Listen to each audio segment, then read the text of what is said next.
నెల్లూరు జిల్లా వెంకటగిరి నియోజకవర్గంలో అంతర్జాతీయ మహిళా దినోత్సవ వేడుకలు ఘనంగా జరిగింది. ఈ కార్యక్రమంలో ఎమ్మెల్యే కురుగుంట్ల రామకృష్ణ మాట్లాడుతూ మహిళల సంక్షేమమే కూటమి ప్రభుత్వ ప్రధాన లక్ష్యమని ఆయన తెలిపారు. సీఎం చంద్రబాబు నాయుడు అత్యంత కీలకమైన హోమ్ మినిస్టర్ పదవిని మహిళలకే ఇచ్చారని, మహిళల భద్రత కోసం ప్రత్యేక స్త్రీశక్తి యాప్ని రూపొందించారని ఎమ్మెల్యే వివరించారు. అలాగే మహిళలు అన్ని రంగాల్లో ముందుకు రావాలన్న దానిపై మరియు పొదుపు సంఘాల మహిళలకు ఆర్థికంగా బలోపేతం కల్పిస్తున్నట్లు, విరివిరిగా రుణాలు అందిస్తున్నట్లు తెలిపారు. ఎంపీపీ తనూజ్ రెడ్డి మాట్లాడుతూ మహిళలు ఇంటికి పరిమితం కాకుండా అన్ని రంగాల్లో చొరవ చూపాలని, రాజకీయాల్లో 33% రిజర్వేషన్లు కల్పించడం ఘనత అని పేర్కొన్నారు.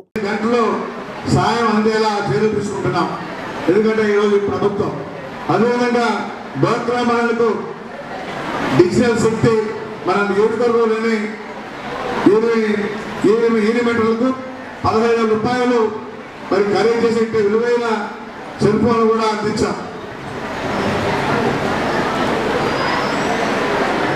అదేవిధంగా ఈరోజు మహిళమ్మ తల్లులకి ప్రయాణం, ఉచిత ప్రయాణం, బస్సులో ఛార్జీలు లేకుండా, అదేవిధంగా గ్యాస్ సిలిండర్లు ఇప్పటికీ అమలవుతున్నటువంటి ఉచిత ప్రయాణం మరియు ఏడాదికి 3 సిలిండర్లు గ్యాస్ సిలిండర్ పథకాలు మన మహిళల ఆర్థిక భారాన్ని తగ్గిస్తున్నామని ఆశిస్తున్నాం.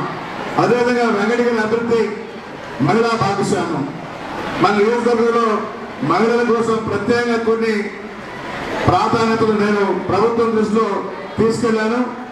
నేత కార్మికులకు అండ వెంకటగిరి చీరల మార్కెటింగ్ కోసం ఈ-కామర్స్ పోర్టల్ ద్వారా మన మహిళా పారిశ్రామికవేత్తలను ప్రోత్సహిస్తున్నాం. అది కూడా మన ముఖ్యమంత్రి లెటర్ ఇచ్చి చెప్పడం జరిగింది. అదేవిధంగా విద్యా ఉపాధి, రేపు మార్చి 9వ తేదీ వెంకటగిరి విశ్వోదయ డిగ్రీ కళాశాలలో భారీ జాబ్ ఫెయిర్ కూడా నిర్వహిస్తా ఉన్నాం.